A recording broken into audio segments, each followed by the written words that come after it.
ಎಲ್ಲರೂ ಕೂಡ ಮುಷ್ಟಿ ಹಿಡಿದ್ರು ನಾವು ಪವರ್ಫುಲ್ಲು ಅಂತ. 5 ಬೆರಳು ಸೇರಿದ್ರೆ ಮುಷ್ಟಿ ಅಂತ. 5 ಕಡೆ ಚುನಾವಣೆ ಇಡೀ ದೇಶದ ಜನರನ್ನ ಈಗ ಕುತೂಹಲಕ್ಕೆ ದೂಡ್ತಾ ಇದೆ. ಅದರಲ್ಲೂ ಈಶಾನ್ಯ ಭಾರತದಲ್ಲಂತೂ ದೊಡ್ಡ ಮಟ್ಟದ ಹೈ ವೋಲ್ಟೇಜ್ ಅಲ್ಲಿ, ಯಾಕೆಂದ್ರೆ ಪಶ್ಚಿಮ ಬಂಗಾಳದಲ್ಲಿ ಯಾರಾಗ್ತಾರೆ ಆ ಭಾಗದ ಮುಖ್ಯಮಂತ್ರಿಗಳು ಅನ್ನೋದೇ ದೊಡ್ಡ ಕುತೂಹಲ. ಒಂದ್ ಕಡೆ ಭಾರತೀಯ ಜನತಾ ಪಕ್ಷ, ಇನ್ನೊಂದು ಕಡೆ 3ನೇ ಬಾರಿಗೆ ಅಧಿಕಾರಕ್ಕೆ ಇರೋದಕ್ಕೆ ದೀದಿ ಕೂಡ ತಯಾರಾಗೇ ಧುಮುಕಿದ್ರು. ಏನೇನು ವರ್ಕೌಟ್ ಆಗುತ್ತೆ, ದೊಡ್ಡ ದೊಡ್ಡ ಘಟಾನುಘಟಿ ನಾಯಕರೆಲ್ಲ ಕ್ಯಾಂಪೇನ್ ಮಾಡಿದ್ರು, ಹೇಗಾಗುತ್ತೆ ಅನ್ನೋದು ದೊಡ್ಡ ಕುತೂಹಲ. ಇನ್ನು ದಕ್ಷಿಣ ಭಾರತದಲ್ಲಿ ತಮಿಳುನಾಡು, ಅಲ್ಲಿ ಯಾವಾಗಲೂ ರೂಢಿ ಇರೋದೇನಪ್ಪ ಅಂದರೆ ಒಂದ್ಸರಿ ಒಂದು ಪಕ್ಷಕ್ಕೆ ಅಧಿಕಾರ ಕೊಟ್ಟರೆ ನೆಕ್ಸ್ಟ್ ಇನ್ನೊಬ್ಬರಿಗೆ ಕೊಡ್ತಾರೆ. ಈ ಬಾರಿ ಏನಾಗುತ್ತೆ ಒಂದು ಕುತೂಹಲ ಅಂತೂ ಇದ್ದೇ ಇದೆ. ಇನ್ನು ಕೇರಳ ಒನ್ಸ್ ಅಗೇನ್ LDF ಅಧಿಕಾರಕ್ಕೆ ಬರುತ್ತೆ ಅನ್ನೋ ಮಾತಿದೆ ಎಕ್ಸಿಟ್ ಪೋಲ್ ಪ್ರಕಾರ. But let's wait and watch. Congress ಮತ್ತು UDF ಏನಾದರೂ ಮ್ಯಾಜಿಕ್ ಮಾಡ್ತಾರಾ ಅಂತ. ಈ ನಡುವೆ ಭಾರತೀಯ ಜನತಾ ಪಕ್ಷದವರಿಗೆ ಎಷ್ಟೆಲ್ಲ ಅವರು ತಮ್ಮ ತೆಕ್ಕೆಗೆ ಸ್ಥಾನಗಳನ್ನು ತೆಗೆದುಕೊಳ್ಳೋದಾದರೆ ಯಾರಿಗೆ ಡ್ಯಾಮೇಜ್ ಮಾಡ್ತಾರೆ ಅಂತ. ತಮಿಳುನಾಡಲ್ಲಿ ಒಬ್ಬ ದೊಡ್ಡ ಸ್ಟಾರ್ ನಿಂತಿದ್ದಾರಲ್ಲ. ಇನ್ನು ಕೇಂದ್ರಾಡಳಿತ ಪ್ರದೇಶ ಅದು ಪುದುಚೇರಿ, ಅಲ್ಲಿ ಯಾರಿಗೆ ದೊಡ್ಡ ಹೈಡ್ರಾಮಾ ನಡೀತೂರಿ ಎಲೆಕ್ಷನ್ಗೆ ಮುಂಚೆ, ಅಲ್ಲಿ ಯಾರಿಗೆ ಬರುತ್ತೆ ಈ ವಿಜಯದ ಮಾಲೆ ಅಂತ ಕುತೂಹಲ ಅಂತೂ ಇದ್ದೇ ಇದೆ. ಅಸ್ಸಾಂನಲ್ಲಿ ಒನ್ಸ್ ಅಗೇನ್ ಭಾರತೀಯ ಜನತಾ ಪಕ್ಷ ಅಧಿಕಾರಕ್ಕೆ ಬರುತ್ತಾ ಅಥವಾ ಕಾಂಗ್ರೆಸ್ ಟಕ್ಕರ್ ಕೊಡ್ತಾರಾ? ಈ 5 ಪಂಚ ಚುನಾವಣೆಯ ರಿಸಲ್ಟ್ ನಿಮ್ಮ ಮುಂದೆ ಅಪ್ಡೇಟ್ ಮಾಡ್ತೀವಿ. ರಾಜ್ಯದ್ದು ಕೂಡ 3 ಬೈ ಎಲೆಕ್ಷನ್ ಇದೆ, ಎಲ್ಲವನ್ನು ಹಿಡಿದಿಟ್ಟುಕೊಡುವಂತಹ ಪ್ರಯತ್ನ. ಮೊದಲಿಗೆ ಬ್ರೇಕಿಂಗ್ ನ್ಯೂಸ್ ತೋರಿಸ್ತಾ ಇದ್ದೀನಿ ನೋಡಿ. ಇವತ್ತು ಪಂಚ ರಾಜ್ಯಗಳ ವಿಧಾನಸಭೆಯ ಫಲಿತಾಂಶ. ಪಶ್ಚಿಮ ಬಂಗಾಳ, ತಮಿಳುನಾಡು, ಪುದುಚೇರಿ ಅಂದ್ರೆ ಅದು ಕೇಂದ್ರಾಡಳಿತ ಪ್ರದೇಶ, union territory UT of Puducherry, ಇನ್ನು ಕೇರಳ ಜೊತೆಗೆ ಅಸ್ಸಾಂ. ಈ ಇಷ್ಟೂ ಕಡೆಯ ಫಲಿತಾಂಶಕ್ಕೆ ಕೌಂಟ್ ಡೌನ್ ಶುರು. ಬೆಳಗ್ಗೆ 8 ಗಂಟೆಯಿಂದ ಈ ಹೈ ವೋಲ್ಟೇಜ್ ರಾಜ್ಯಗಳ ಫಲಿತಾಂಶದ ಪ್ರತಿ ಪಿನ್ ಟು ಪಿನ್ ಮಾಹಿತಿ ಕೂಡ ತೆರೆದುಕೊಳ್ಳುತ್ತೆ. ಈ ಕ್ಷಣ ನೋಡ್ತಾ ಇದ್ದೀರಾ ಬ್ರೇಕಿಂಗ್ ನ್ಯೂಸ್.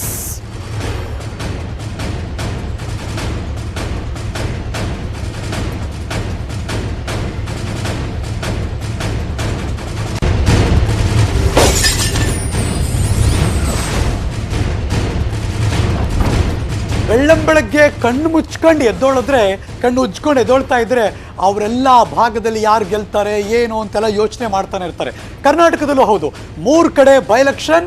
ಅದು ಬೆಳಗಾವಿಯಲ್ಲಿ ಸಂಸದರ ಸ್ಥಾನಕ್ಕೆ, ಇನ್ನು ಮಸ್ಕಿ ಮತ್ತು ಬಸವ ಕಲ್ಯಾಣದಲ್ಲಿ ಮಂತ್ರಿಗಳಂದರೆ ಶಾಸಕರ ಸ್ಥಾನಕ್ಕೆ ಭಾಳ ಹೈ ವೋಲ್ಟೇಜ್. ಅಲ್ಲೂ ಕೂಡ ಮಸ್ಕಿಯಲ್ಲಿ 8 ಜನ ಅಭ್ಯರ್ಥಿಗಳ ನಡುವೆ ಫೈಟ್, ಬಸವ ಕಲ್ಯಾಣದಲ್ಲಿ 12 ಜನ ಅಭ್ಯರ್ಥಿಗಳ ನಡುವೆ ಫೈಟ್.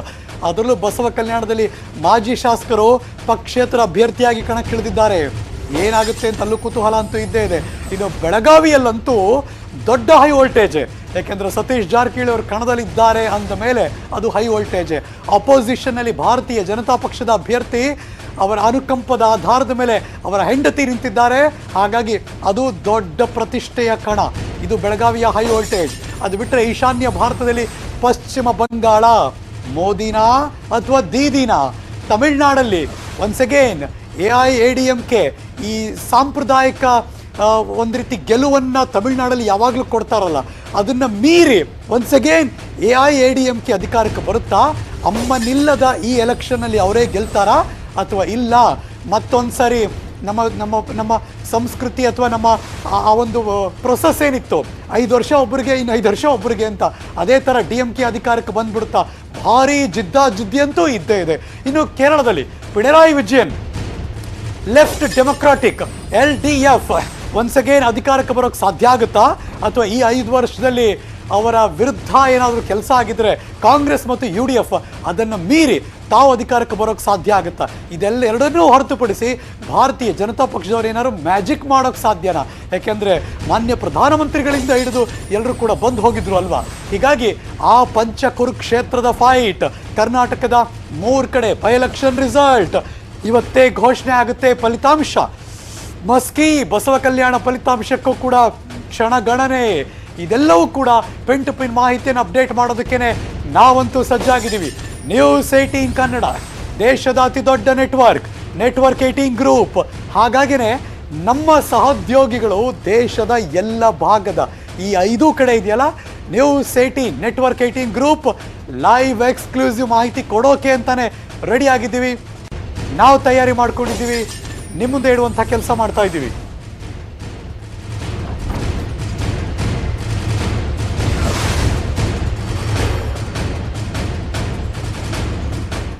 ಪಟ್ಟವನ್ನ ಉಳಿಸಿಕೊಳ್ಳುವವರು ಒಬ್ಬರು, ಪಟ್ಟವನ್ನ ಉರುಳಿಸುವವರು ಮಗದೊಬ್ಬರು. ನಾನು ಮಾತಾಡ್ತಿರೋದು ಪಶ್ಚಿಮ ಬಂಗಾಳದ ಕಡೆ. ಇದೀಗ ಬರ್ತಿರುವಂತಹ ಬ್ರೇಕಿಂಗ್ ನ್ಯೂಸ್. ಪಶ್ಚಿಮ ಬಂಗಾಳ ಗೆಲ್ಲೋದು ಯಾರು ಅಂತ, ಮೋದಿ ಅವರ ಅಥವಾ ದೀದಿಯಲ್ಲಿ ಗೆಲ್ತಾರ? ಪಟ್ಟವನ್ನ ಉಳಿಸ್ಕೊಳ್ಳೋದಕ್ಕೆ ದೀದಿ, ಪಟ್ಟವನ್ನ ಉರುಳಿಸಿ ತಾವು ಪಟ್ಟಕ್ಕೆ ಬರೋದಕ್ಕೆ ನರೇಂದ್ರ ಮೋದಿ ಅವರು. ಹಾಗಾಗಿನೇ ದೊಡ್ಡ ಪ್ರತಿಷ್ಠೆ ಅದು. ಎಕ್ಸಿಟ್ ಪೋಲ್ ಅಂತೂ ಇವರಿಬ್ಬರ ನಡುವೆ ದೊಡ್ಡ ಫೈಟ್ ಇದೆ ಅಂತ ಹೇಳೇ ಆಯಿತು. ಬಿಕಾಸ್ 2 ದಿವಸಕ್ಕೆ ಮುಂಚೆ ಮೊನ್ನೆ ಎಕ್ಸಿಟ್ ಪೋಲ್ ಕಡೆ ಕೂಡ ದೊಡ್ಡ ಕುತೂಹಲ ಅಂತೂ ಇದ್ದೇ ಇತ್ತು. ಬಿಜೆಪಿ ಮತ್ತು TMC ಅವರಿಬ್ಬರ ನಡುವೆ fight. Breaking news.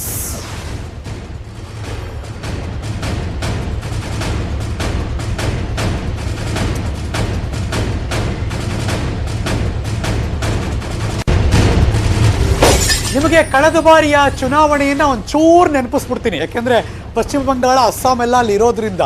Last time ಭಾರತೀಯ ಜನತಾ ಪಕ್ಷದವರು ಗೆಲ್ಲೇಬೇಕು ಅಂತ ಡಿಸೈಡ್ ಮಾಡಿ ಅಸ್ಸಾಂ ಕಡೆ ಹೆಂಗೆ ಕಾನ್ಸಂಟ್ರೇಟ್ ಮಾಡಿದ್ರೋ, ಈ ಬಾರಿ ಈ ಚುನಾವಣೆಯಲ್ಲಿ ನಾವು ಗೆಲ್ಲೇಬೇಕು ಅಂತ ಪಶ್ಚಿಮ ಬಂಗಾಳದ ಕಡೆ ಬಹಳ ದೊಡ್ಡ ಫೋಕಸ್ ಆಗಿತ್ತು.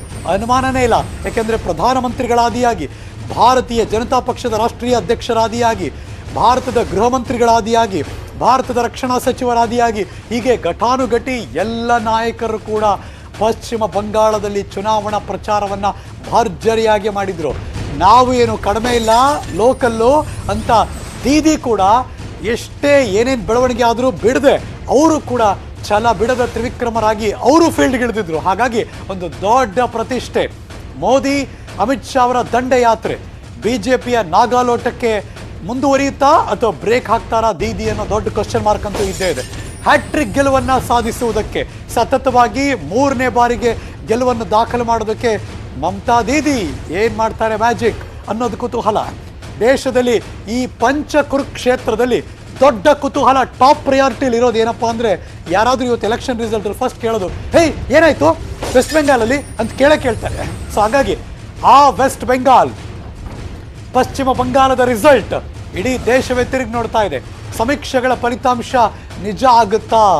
ಗೆಲ್ತಾರಾ ದೀದಿ ಅಥವಾ ಟಫ್ ಫೈಟಲ್ಲಿ? ಈಗ ಹೆಂಗಿರೋ IPL ಮ್ಯಾಚ್ ನಡೀತಾ ಇದೆ. ಲಾಸ್ಟ್ ಬಾಲ್ ಲಾಸ್ಟ್ ಓವರ್ ನಿನ್ನೆ ಆಯ್ತಲ್ಲ, ಅಂದರೆ ಮೊನ್ನೆ ಅಂತೂ ಆಯಿತು ಅಫ್ಕೋರ್ಸ್, ಏನೋ ಇದ್ರ ಲಾಸ್ಟ್ ಪಡೆದಾಗ. ಸೊ ಹಾಗಾಗಿ ಕೊನೆ ಹಂತಕ್ಕೆ ಏನಾದರೂ ತೊಗೊಂಬರ್ತಾರ ಅನ್ನೋದು ಬಹಳ ಬಹಳ ಕುತೂಹಲವೂ ಕೂಡ ಇದ್ದೇ ಇದೆ. ಮಧ್ಯಾಹ್ನದ ಹೊತ್ತಿಗೆ ಒಂದು ಸ್ಪಷ್ಟ ಫಲಿತಾಂಶ, 1 ಗಂಟೆ 12 ಗಂಟೆ ದಾಟಬೇಕು. ಎಕ್ಸಿಟ್ ಪೋಲ್ನ ಒಂದಷ್ಟು ಮಾಹಿತಿಯನ್ನು ನಿಮ್ಮ ಗಮನಕ್ಕೆ ಕೊಡ್ತಾ ಇದ್ದೀವಿ. ABP C voter, times now C voter, India today access ಮತ್ತು ರಿಪಬ್ಲಿಕ್ ಎಲ್ಲರೂ ಕೂಡ ಕೊಡ್ತಾ ಇರೋದನ್ನ ಒಂದಷ್ಟು ನನ್ನ ಸಹೋದ್ಯೋಗಿಗಳು ಅದನ್ನು ಫ್ರೀಸ್ ಮಾಡಲಿ, ಒಂಚೂರು ಓದ್ಬೋಣ ಏನೇನಿದೆ ಅಂತ. ಲೆಟ್ಸ್ ಸಿ ಅದೇನೇನು ಬರ್ತಾ ಇದೆ ಅಂತ. ರಿಪಬ್ಲಿಕ್, CNX, ಇಂಡಿಯಾ ನ್ಯೂಸ್ ಇದೆಲ್ಲವೂ ಕೂಡ ಎಕ್ಸಿಟ್ ಪೋಲಲ್ಲಿ ಏನೇನು ಮಾಡಿದ್ರು ಅಂತ ಒಂದಂತೂ ನಿಜ ಫೈಟ್ ಅಂತೂ ಇದೆ. ಕೆಲವರಂತೂ TMC ತೃಣಮೂಲ ಕಾಂಗ್ರೆಸ್ ಮಮತಾ ದೀದಿಗೆ ಜೈ ಅಂದ್ಬಿಟ್ಟಿದ್ದಾರೆ ಎಕ್ಸಿಟ್ ಪೋಲಲ್ಲಿ. ಹಾಗಾಗೇನೆ ಇದು ದೊಡ್ಡ ಕುತೂಹಲ ಇರೋದು. ABP ಸಿ ವೋಟರ್, TMCಗೆ ಜೈ. ಟೈಮ್ಸ್ ನೌ TMCಗೆ ಜೈ. India Today fight, Republic fight, India News TMCಗೆ ಜೈ. ಅಲ್ಲಿರೋದು ಕಥೆ ಈಗ. ಯಾಕೆಂದರೆ ಈ ಹವಾ ನೋಡಿದಾಗ, ಈ ಪ್ರಚಾರ ನೋಡಿದಾಗ ಎಲ್ಲೊಂದು ಕಡೆ BJPಗೆ ಅಂತ ಮಾತಾಡ್ತಿದ್ರು, ಕೆಲವರಂತೂ ಇಲ್ಲ ಫೈಟ್ ಇದ್ದೇ ಇದೆ ದೀದಿನೇ ಅಂತಿದ್ರು. ಎಕ್ಸಿಟ್ ಪೋಲ್ ಪ್ರಕಾರ ಒಂದು 3 ಜನ TMCಗೆ, ಇನ್ನೊಂದಿಬ್ಬರು BJPಗೆ. ಹಾಗಾಗಿ ಇದು ಟಫ್ ಫೈಟ್. ಪಶ್ಚಿಮ ಬಂಗಾಳದಲ್ಲಿ ಪ್ಲಸ್ ಪಾಯಿಂಟ್ ಏನು BJPಗೆ? ನಿರುದ್ಯೋಗದ ಸಮಸ್ಯೆ, ಅದಿಟ್ಕೊಂಡು ಹೋರಾಟ. ಕೈಗಾರಿಕಾ ಬೆಳವಣಿಗೆ ಕುಂಠಿತ ಆಗಿದೆ ಪಶ್ಚಿಮ ಬಂಗಾಳದಲ್ಲಿ ಅಂತ BJPಯವರು ಕೂಡ ಕ್ಯಾಂಪೇನ್ ಮಾಡಿದರು. ಪ್ಲಸ್ ರಾಜಕೀಯ ಹಿಂಸಾ ಕೃತ್ಯಗಳು ಪಶ್ಚಿಮ ಬಂಗಾಳದಲ್ಲಿ ನಡೆದದ್ದು. ಈಶಾನ್ಯ ಭಾರತದಲ್ಲಿ ಇವೆಲ್ಲ ನಡೀತಿರ್ತವೆ ಆವಾಗವಾಗ, ಯಾವಾಗಲೂ ಕೂಡ. BJP ಕಾರ್ಯಕರ್ತರ ಹತ್ಯೆ ಆಗಿದ್ದು, ಇದನ್ನು ಎನ್ಕ್ಯಾಶ್ ಮಾಡ್ಕೊಳ್ಳೋಕೆ ಸಾಧ್ಯ ಆಗುತ್ತಾ ಭಾರತೀಯ ಜನತಾ ಪಕ್ಷದವರಿಗೆ ಅನ್ನೋದು ಭಾರತೀಯ ಜನತಾ ಪಕ್ಷಕ್ಕಿರುವಂಥ ಪ್ಲಸ್ ಪಾಯಿಂಟ್. ಅದನ್ನೇನಾದರೂ ಆಡಳಿತ ವಿರೋಧಿ ಅಲೆ ಅಂತ ಏನು ಕರಿತೀವಿ, ಅದನ್ನು ಎನ್ಕ್ಯಾಶ್ ಮಾಡ್ಕೊಳ್ಳೋಕ್ಕೆ BJPಯವ್ರಿಗೆ ಸಾಧ್ಯ ಆದರೆ ಅಧಿಕಾರಕ್ಕೆ ಬರುತ್ತಾರೆ. ಈ ಸರಿ ಇವರೆಲ್ಲರೂ ಘಟಾನುಘಟಿ ನಾಯಕರು ಕ್ಯಾಂಪೇನ್ ಮಾಡಿದ್ದಾರೆ ನಿಜ, ಆದರೆ ಅಸೆಂಬ್ಲಿ ಎಲೆಕ್ಷನ್ ನಡೆಯೋದು ಬೇರೆ, ಅಥವಾ ಸೆಂಟ್ರಲಿಕ್ಕೆ ಸಂಸದರ ಚುನಾವಣೆಗೆ MP ಎಲೆಕ್ಷನ್ ನಡೆಯೋದೇ ಬೇರೆ. ಅಸೆಂಬ್ಲಿ ಎಲೆಕ್ಷನ್ ಅಂದಾಗ ಅದು ಬರೀ ರಾಜ್ಯಕ್ಕೆ ಕೇಂದ್ರೀಕೃತವಾಗಿರುತ್ತೆ. ಇನ್ನು MP ಎಲೆಕ್ಷನ್ ನಡೆದಾಗ, ಪಾರ್ಲಿಮೆಂಟಿಗೆ ನಡೆದಾಗ ಅದು ದೇಶಕ್ಕೆ ಕೇಂದ್ರೀಕೃತವಾಗಿರುತ್ತೆ. ಹಾಗಾಗಿನೇ ಅದು ಆ ಕಡೆ ಪಶ್ಚಿಮ ಬಂಗಾಳ, ಇದು ಈ ಕಡೆ ಅಸ್ಸಾಮು ಅಲ್ಲೇ, ಇನ್ನು ಕೆಳಭಾಗದಲ್ಲಿ ಕೇರಳ, ಈ ಕಡೆ ತಮಿಳುನಾಡು, ಈ ಕಡೆ ಕೇಂದ್ರಾಡಳಿತ ಪ್ರದೇಶ ಪುದುಚೇರಿ, ಅವರವರ ರಾಜ್ಯಕ್ಕೆ ಸೀಮಿತವಾಗಿ ಅವರವರದೇ. ಯಾಕೆಂದರೆ ಭಾರತೀಯ ಜನತಾ ಪಕ್ಷ ಅಫ್ಕೋರ್ಸ್ ಒಂದು ನ್ಯಾಷನಲ್ ಪಾರ್ಟಿ, ಆದರೆ ಅವ್ರು ಬಂದು ಕಂಟೆಸ್ಟ್ ಮಾಡಬೇಕಾದ್ರೆ ಆ ಲೋಕಲ್ ಇರೋರನ್ನ ಎದುರಿಸಿ ಅಲ್ಲಿಗಾಗಲೇ ಅಧಿಕಾರದಲ್ಲಿರೋರನ್ನ -ಪಾಯಿಂಟ್ ಎತ್ತಿ ಹಿಡಿದು ಅವ್ರ ಅಧಿಕಾರಕ್ಕೆ ಬರಬೇಕು ಅಂದರೆ ಹಲವಾರು ಸ್ಟ್ರಾಟಜಿಗಳು ಕೆಲಸ ಮಾಡಲೇಬೇಕು. BJPಯ -ಪಾಯಿಂಟ್ ಕೂಡ ಇದ್ದೇ ಇರುತ್ತೆ. ಮಮತಾ ಅವರ ವಿರುದ್ಧ ಪದೇ ಪದೇ ವಾಗ್ದಾಳಿ ಮಾಡಿರೋದು, ಲಾಕ್ಡೌನ್ ವೇಳೆ ಮಮತಾ ಅವರು ಆ್ಯಕ್ಟಿವ್ ಆಗಿರೋದು, ಎಲೆಕ್ಷನ್ ಟೈಮ್ನಲ್ಲಿ ಮಾತ್ರ ನಾಯಕರು ಕಾಣಿಸ್ಕೊಂಡಿರೋದು, ಕೈಗಾರಿಕೆ ನೀತಿ ಸುಧಾರಣೆ ಮಾಡದಿರೋದು, ಹಲ್ಲೆ ಮಾಡಿದ್ರು ಅಂತ ಮಮತಾ ಆರೋಪ ಮಾಡಿದ್ದು ಗೊತ್ತಲ್ಲ, ವೀಲ್ ಚೇರು ಅವರು ಬಿಡದೆ ಎಕ್ಸಾಕ್ಟ್ಲಿ ಬಲಭಾಗದಲ್ಲಿ ತೋರಿಸ್ತಾ ಇದ್ದೀವಲ್ಲ, ಇದೆಲ್ಲ ಕೂಡ ನಡೆದದ್ದು ಆ ಭಾಗದಲ್ಲಿ. ಜೊತೆಗೆ TMC ಚುನಾವಣೆ ಟೈಮ್ನಲ್ಲಿ ಮಾತ್ರ BJP ಹವಾ ಅಂತ ಅವರು ಹೇಳಿದ್ರು. 5 ವರ್ಷಗಳಿಂದ ಜನಮನ ಗೆದ್ದಿರುವಂಥ ಮಮತಾ ಅವರು ಕೊರೋನಾ ಟೈಮ್ನಲ್ಲಿ ಜನರ ಜೊತೆ ಸಂಪರ್ಕ ಇಟ್ಕೊಂಡಿದ್ರು ಕಂಟಿನ್ಯೂಸ್ ಆಗಿ. ಮುಸ್ಲಿಂ ಪರಿಶಿಷ್ಟ ಸಮುದಾಯದವರ ಬಲ, ರ್ಯಾಲಿಯಲ್ಲಿ ಮಮತಾ ಮೇಲೆ ಆದಂಥ ಹಲ್ಲೆ, TMC ಅವರ -ಪಾಯಿಂಟ್ ಕೂಡ ಇದ್ದೇ ಇದೆ. ಮೋದಿ ಅಲೆ ಮುಂದೆ ಬಂಕಾಯಿತು ಮಮತಾ ದೀದಿಯ ಅಲೆ, ಕೈಗಾರಿಕಾ ನೀತಿ ಸುಧಾರಣೆ ಆಗದಿರೋದು, ಕೇಂದ್ರದ ಯೋಜನೆಗಳಿಗೆ ಅಡ್ಡಿಪಡಿಸಿದ್ದು, TMCಯಿಂದ ಅಲ್ಪಸಂಖ್ಯಾತರ ಕಡೆಗಣನೆ ಆಗಿದ್ದು, ಪರಿಶಿಷ್ಟ ಸಮುದಾಯದ ಸಿಟ್ಟು, ಇವೆಲ್ಲವೂ ಕೂಡ ಮಮತಾದಿಗೂ ಸೆಟ್ ಬ್ಯಾಕ್ ಆಗುವ ಎಲ್ಲ ಲಕ್ಷಣಗಳು ಕೂಡ ಕಾಣಿಸ್ತಾ ಇದೆ. ಇದು ಈಶಾನ್ಯ ಭಾರತ, ಅದು ವೆಸ್ಟ್ ಬೆಂಗಾಲ್ ಕಡೆ ತಿರುಗಿ ನೋಡಿದಾಗ ನಮಗೆಲ್ಲ ಕೂಡ ಕಾಣಿಸೋದು. ಅಸ್ಸಾಂ ಕೂಡ ಇದ್ದೇ ಇದೆ. ಅದಕ್ಕೆ ಮುಂಚೆ ಕರ್ನಾಟಕದ ಗಡಿಯನ್ನು ಹೊಂದಿಕೊಂಡಿರುವಂಥ ತಮಿಳುನಾಡಿಗೆ ಬರ್ತಾ ಇದ್ದೀವಿ. ತಮಿಳುನಾಡು ಚುನಾವಣೆ ಅಂದರೆ ಅಲ್ಲೂ ಕೂಡ ದೇಶ ತಿರುಗಿ ನೋಡುತ್ತೆ. ಯಾಕೆಂದರೆ ಇಡೀ ದೇಶದ ಚುನಾವಣೆ ನಡೆಯೋದು ಬೇರೆ, ತಮಿಳುನಾಡು ಎಲೆಕ್ಷನ್ ನಡೆಯೋದು ಬೇರೆ. ಹಾಗಾದರೆ ತಮಿಳುನಾಡಲ್ಲಿ ದ್ರಾವಿಡರ ನೆಲದಲ್ಲಿ ಈ ಬಾರಿ ಚಕ್ರವರ್ತಿ ಯಾರು? Breaking news.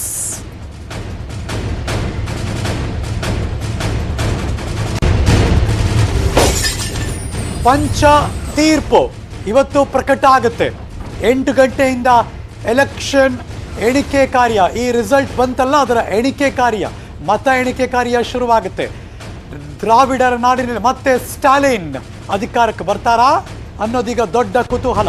ಕೆಲವೇ ಹೊತ್ತಲ್ಲಿ ಎಲ್ಲ ಕಡೆ ಕಾತುರ ಈ ಫಲಿತಾಂಶಕ್ಕೋಸ್ಕರ.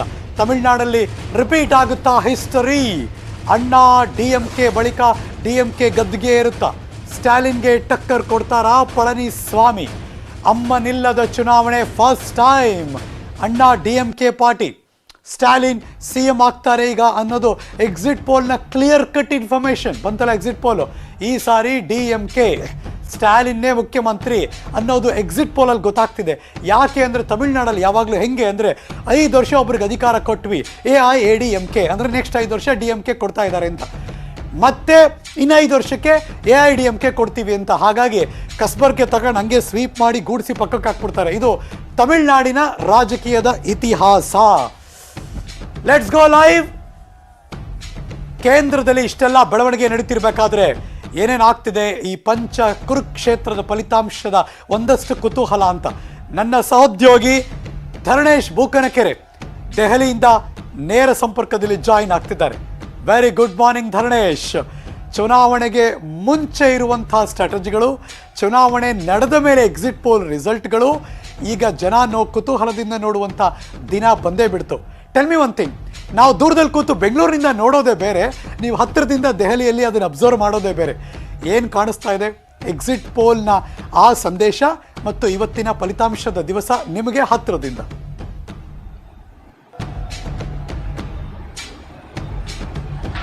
Good morning Harish. ಒಂದು, ಈ ವೆಸ್ಟ್ ಬೆಂಗಾಲ್ ಸೇರಿದಂತೆ ಈ 5 ರಾಜ್ಯಗಳ ಚುನಾವಣೆ ಇತ್ತಲ್ಲ, ಸುದೀರ್ಘವಾಗಿ 2 ತಿಂಗಳ ಪ್ರೋಸೆಸ್ ಆಯಿತು. 1 ತಿಂಗಳು ಚುನಾವಣಾ ಪ್ರೋಸೆಸ್ ಮತ್ತು 1 ತಿಂಗಳು ಮಾರ್ಚ್ 27ರಿಂದ ಏಪ್ರಿಲ್ 29ವರೆಗೆ ಚುನಾವಣೆಗಳು ನಡೆದು ಒಟ್ಟು 8 ಹಂತಗಳಲ್ಲಿ ಬೇರೆ ಬೇರೆ ರಾಜ್ಯಗಳಲ್ಲಿ ಬೇರೆ ಬೇರೆ ರೀತಿ. ಸೊ ಹೀಗೆ ಸುದೀರ್ಘವಾಗಿ 2 ತಿಂಗಳ ಕಾಲ ನಡೀತು ಮತ್ತು ಇಡೀ ದೇಶಾದ್ಯಂತ ಕರೋನಾ ಇದ್ರೂ ಕೂಡ ಅಷ್ಟೇ ದೊಡ್ಡ ಪ್ರಮಾಣದಲ್ಲಿ ಈ ವಿಷಯಗಳು ಚರ್ಚೆ ಆಗ್ತಾ ಇದ್ವು. ಅಂದ್ರೆ ವೆಸ್ಟ್ ಬೆಂಗಾಲ್ನಲ್ಲಿ ಏನಾಗ್ತಿದೆ ಅಂತ. ಈ 5 ರಾಜ್ಯಗಳ ಪೈಕಿ ವೆಸ್ಟ್ ಬೆಂಗಾಲ್ ಬಹಳ ಮಹತ್ವವನ್ನ ಪಡ್ಕೊಂಡಿತ್ತು. ಕಾರಣ ಇಷ್ಟೇ, ಅಲ್ಲಿ ಈಗ ಕೇಂದ್ರದಲ್ಲೇ ಆಡಳಿತ ಇರುವಂತಹ BJP ಪಕ್ಷ ಅಲ್ಲಿಗೆ ತನ್ನ ದೃಷ್ಟಿಯನ್ನ ಗಮನೀಕರಿಸೋದ್ರಿಂದ ಇಡೀ ದೇಶದ ದೃಷ್ಟಿ ಕೂಡ ವೆಸ್ಟ್ ಬೆಂಗಾಲ್ ಕಡೆಗೆ ನೋಡುವಂತೆ ಆಗಿತ್ತು. ಮತ್ತೆ ಅದಕ್ಕೊಂದು ಬೇರೆದೇ ಇತಿಹಾಸ ಇದೆ. ಏನಂತಂದ್ರೆ ಅವ್ರು 2016ರಲ್ಲೂ ಕೂಡ ಇಂಥದೇ ಪ್ರಯತ್ನವನ್ನ ಮಾಡಿದ್ರು. ಆಗ ವೆಸ್ಟ್ ಬೆಂಗಾಲ್ ಏನು ಮಾಡಕ್ಕಾಗಿರಲಿಲ್ಲ.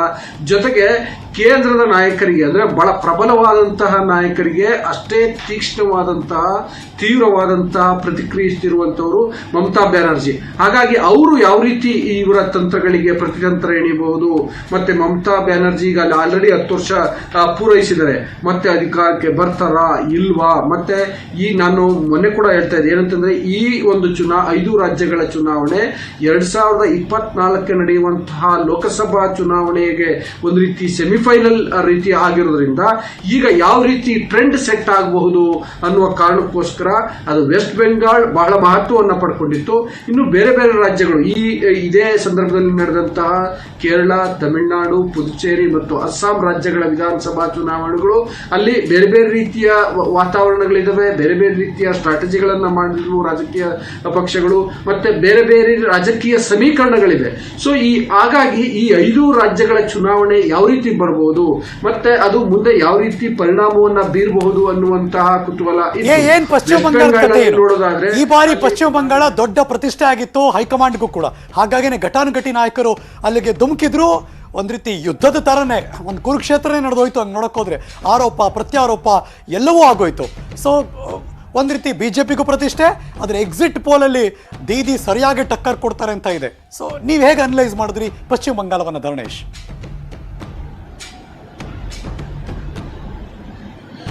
ಹರೀಶ್ ನೋಡಿ, ಈಗ ಅಲ್ಲಿ ಇಷ್ಟು ವರ್ಷ ಇದ್ದಿದ್ದೇನಂತಂದ್ರೆ TMC ವರ್ಸಸ್ ಲೆಫ್ಟ್ ಮತ್ತೆ ಕಾಂಗ್ರೆಸ್, ಲೆಫ್ಟ್ ಮತ್ತೆ ಕಾಂಗ್ರೆಸ್ ಜೊತೆಗೆ ಕೆಲವು ಸಂದರ್ಭದಲ್ಲಿ ಬೇರೆ ಬೇರೆ ಇದ್ಕೊಂಡು TMC ಅನ್ನ ಎದುರಿಸಿದ್ವು.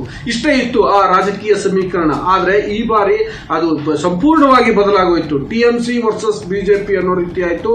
ಮತ್ತು ಎಡಪಕ್ಷಗಳು ಹಾಗೂ ಕಾಂಗ್ರೆಸ್ ಕೂಡ ಬಹಳ ಉದ್ದೇಶಪೂರ್ವಕವಾಗಿ ಒಂದು ಡೌನ್ ಪ್ಲೇ ಮಾಡಿದ್ವೇನೋ ಅಂತ ಅನ್ಸುತ್ತೆ. ಅಷ್ಟರ ಮಟ್ಟಿಗೆ ಅವು ಏನಾದ್ರೂ ಮಾಡಿ ಬಿಜೆಪಿ ಗೆಲ್ಲಬಾರದು, TMC ಗೆಲ್ಲಿ ಪರೋಕ್ಷವಾಗಿ ಅನ್ನೋ ನಿಟ್ಟಿನಲ್ಲಿ ಅವು ತಮ್ಮ ತಂತ್ರವನ್ನ ಮಾಡಿದ್ವು. ಅದೇ ಕಾರಣಕ್ಕೋಸ್ಕರ ಮೈತ್ರಿ ಮಾಡ್ಕೊಳ್ಳಿಲ್ಲ, ನೇರವಾಗಿ TMC ಜೊತೆಗೆ ಹೋಗದೆ ಪ್ರತ್ಯೇಕವಾಗಿ ಕಣಕ್ಕಿಳಿದಿದ್ದು. ಹಾಗಾಗಿ ಅಲ್ಲಿ ಇಡೀ ಪಶ್ಚಿಮ ಬಂಗಾಳದ ಇಷ್ಟು ವರ್ಷದ ರಾಜಕೀಯ ಹೋರಾಟ ಜಿದ್ದಾಜಿದ್ದಿ ಏನ್ ಕಂಡು ಬರ್ತಾ ಇತ್ತು ಅದು ಬೇರೆ ರೀತಿಯಲ್ಲಿ ಕಂಡು ಬರ್ತಿತ್ತು. ಈಗ ಅಲ್ಲಿ ಇಷ್ಟು ವರ್ಷ ಬೇರೆ ಬೇರೆ ರೀತಿ ಅಂದ್ರೆ ಅಲ್ಲಿನ ಅಭಿವೃದ್ಧಿ ವಿಷಯ ರಾಜಕೀಯವಾಗಿ ಚರ್ಚೆ ಆಗ್ತಾ ಇತ್ತು. ಮತ್ತೆ ಕಾನೂನು ಸುವ್ಯವಸ್ಥೆ ಬಗ್ಗೆ ಎಡಪಕ್ಷಗಳಿದ್ದಾಗ ಅವಾಗ್ಲೂ ಕೂಡ ಅಲ್ಲೊಂದು ರೀತಿಯಲ್ಲಿ ಕಾನೂನು ಸುವ್ಯವಸ್ಥೆ ಕೈ ಕೊಡ್ತಾ ಇತ್ತು. ದೀದಿ ಬಂದ ಮೇಲೆ ಅವರು ಬೇರೆ ರೀತಿಯಲ್ಲಿ ಕೆಲವು ವಿಷಯಗಳು ಸುಧಾರಿಸಿದ್ರೆ ಕೆಲವು ವಿಷಯಗಳು ಕೈ ಕೊಟ್ಟಿದ್ವು. ಹಾಗಾಗಿ ಆ ವಿಷಯಗಳಷ್ಟೇ ಚರ್ಚೆ ಆಗ್ತಾ ಇದ್ವು. ಆದ್ರೆ ಈ ಬಾರಿ ಬಿಜೆಪಿ ಪಶ್ಚಿಮ ಬಂಗಾಳ ಚುನಾವಣಾ ಕಣಕ್ಕೆ ಎಂಟ್ರಿ ಆದ ಮೇಲೆ, ಅದರಲ್ಲೂ 2016ರಿಂದ ಇತ್ತೀಚೆಗೆ ಅದು ಸಂಪೂರ್ಣವಾಗಿ ತನ್ನ ಗಮನವನ್ನ ಅಲ್ಲಿ ಕೂಡ ಇಡೀ ದೇಶಾದ್ಯಂತ ಹೇಗೆ ಮಾಡ್ತಿದ್ಯೋ ಅಂದ್ರೆ ರಾಷ್ಟ್ರೀಯ ಭಾವನೆಯನ್ನ ಬಡಿದೆಬ್ಬಿಸುವಂತಹ, ಧಾರ್ಮಿಕ ಭಾವನೆಗಳಿಗೆ ಪ್ರಚೋದನೆ ನೀಡುವಂತ ಕೆಲಸವನ್ನ ಇಡೀ ದೇಶದ ಬೇರೆ ಬೇರೆ ಭಾಗಗಳಲ್ಲಿ ಹೇಗೆ ಮಾಡಿದ್ಯೋ ಅಲ್ಲೂ ಕೂಡ ಮಾಡಿತ್ತು. ಹಾಗಾಗಿ ಒಂದು ಕಡೆ ರಾಷ್ಟ್ರೀಯತೆ, ಇನ್ನೊಂದು ಕಡೆ ಸ್ಥಳೀಯ ಅಸ್ಮಿತೆ ಎನ್ನುವಂತ ವಿಷಯಗಳು ಬಂದು ಈ ರೀತಿ ಅಂದ್ರೆ TMC ಸ್ಥಳೀಯ ಅಸ್ಮಿತೆ ವಿಷಯ ಇಟ್ಕೊಂಡು ಚುನಾವಣೆಯನ್ನು ಎದುರಿಸಿತು. ಪಶ್ಚಿಮ ಬಂಗಾಳದಲ್ಲಿ ಬಿಜೆಪಿ ರಾಷ್ಟ್ರೀಯತೆ ವಿಷಯವನ್ನ ಇಟ್ಕೊಂಡು ಚುನಾವಣೆಯನ್ನ ಎದುರಿಸಿತು. ಇದೇ ಕಾರಣಕ್ಕೆ ಪಶ್ಚಿಮ ಬಂಗಾಳದಲ್ಲಿ ಬಿಜೆಪಿ NRC ಬಗ್ಗೆ ಆಗ್ಲಿ CAA ಬಗ್ಗೆ ಆಗ್ಲಿ ಬಹಳ ಅಂದ್ರೆ ಅದನ್ನೇ ಫೋಕಸ್ ಮಾಡಿ ಏನು ಚುನಾವಣೆಯನ್ನ ಮಾಡಲಿಲ್ಲ. ಮತ್ತೆ ಹಾಗಾಗಿ ಈ ಎರಡು ವಿಷಯಗಳು ಚುನಾವಣೆಯ ಮುಖ್ಯ ಭೂಮಿಕೆಗೆ ಬಂದಿದ್ವು. ಮತ್ತೆ ಇಡೀ ಪ್ರಚಾರದ ನೆರೇಷನ್ ಕೂಡ ಅದೇ ಆಗಿದ್ವು. ಪ್ರಧಾನಿ ನರೇಂದ್ರ ಮೋದಿ ಅವರಾಗ್ಲಿ, ಅಮಿತ್ ಶಾ ಆಗ್ಲಿ ಅಥವಾ ಬಿಜೆಪಿಯ ಎಂಟೈರ್ ಸ್ಟ್ರಾಟಜಿಸ್ಟ್ಗಳು ಎಲ್ಲರೂ ಕೂಡ ಇದೇ ವಿಷಯದ ಮೇಲೆ ರಾಷ್ಟ್ರೀಯತೆ ಅಂದ್ರೆ ಒಂದು ರಾಷ್ಟ್ರ ಅನ್ನುವ ದೃಷ್ಟಿಯಲ್ಲಿ, ಮತ್ತೆ ವೆಸ್ಟ್ ಬೆಂಗಾಳನ್ನ ನಾವು ಬಿಜೆಪಿ ಅಧಿಕಾರಕ್ಕೆ ಬಂದ್ರೆ ಇಡೀ ದೇಶದಲ್ಲಿ ಗುಜರಾತ್ ನಲ್ಲಿ ನಾವು ಏನ್ ಮಾಡಿದೀವಿ ಆ ರೀತಿ ಮಾಡ್ತೀವಿ, ಸೆಂಟ್ರಲ್ ನಲ್ಲಿ ಏನ್ ಮಾಡಿದೀವಿ ಆ ರೀತಿ ಮಾಡ್ತೀವಿ ಅನ್ನೋ ರೀತಿಯಲ್ಲೇ ಚರ್ಚೆಯನ್ನ ಮಾಡ್ತಾ ಇದ್ರು. ಮತ್ತೆ ಆ ಕಾರಣಕ್ಕೋಸ್ಕರ ಮಮತಾ ಬ್ಯಾನರ್ಜಿ ಮಾಡಿರುವಂತಹ ಅವ್ರಿಗಿದ್ದಂತ ಆಡಳಿತ ವಿರೋಧಿ ಅಲೆಯನ್ನ ಎನ್ಕ್ಯಾಶ್ ಮಾಡ್ಕೊಳ್ಬೇಕು ಅನ್ನುವ ನಿಟ್ಟಿನಲ್ಲಿ, ಒಂದು ಅಲೆ ಎಬ್ಬಿಸಬೇಕು ಅನ್ನುವ ನಿಟ್ಟಿನಲ್ಲಿ ಪ್ರಯತ್ನವನ್ನ ಮಾಡಿದ್ವು. ಅದು ಕೂಡ ಬಹಳ ತೀವ್ರವಾದಂತಹ ಕುತೂಹಲ ಹುಟ್ಟಲಿಕ್ಕೆ ಕಾರಣ ಆಯ್ತು.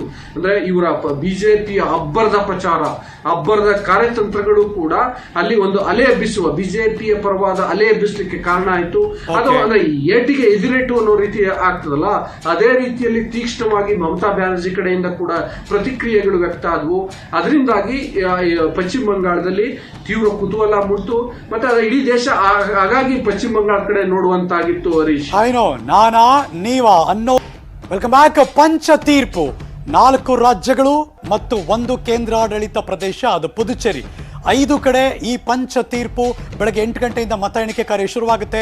ದೇಶದ ಅತಿ ದೊಡ್ಡ ನೆಟ್ವರ್ಕ್ ನ್ಯೂಸ್ 18ನಲ್ಲಿ, ನ್ಯೂಸ್ 18 ಕನ್ನಡದಲ್ಲಿ ಆ ಎಲ್ಲ ಪಿನ್ ಟು ಪಿನ್ ಮಾಹಿತಿಯನ್ನು ಅಪ್ಡೇಟ್ ಮಾಡೋಕ್ಕೆ ನಾನ್ ಸ್ಟಾಪ್ ಲೈವ್ ಅಂತೂ ಶುರುವಾಯಿತು. ನಿಮ್ಮ ಜೊತೆ ನಾನು ಹರೀಶ್ ನಾಗರಾಜು.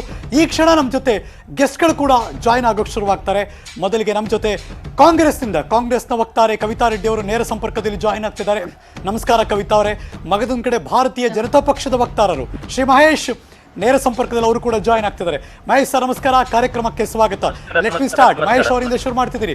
ಭಾರತೀಯ ಜನತಾ ಪಕ್ಷಕ್ಕೆ ಈ 5 ಕಡೆ ಇವತ್ತಿನ ತೀರ್ಪು ಎಷ್ಟು ಪ್ರಮುಖ, ಅದರಲ್ಲೂ ಪಶ್ಚಿಮ Bangala? Please go head.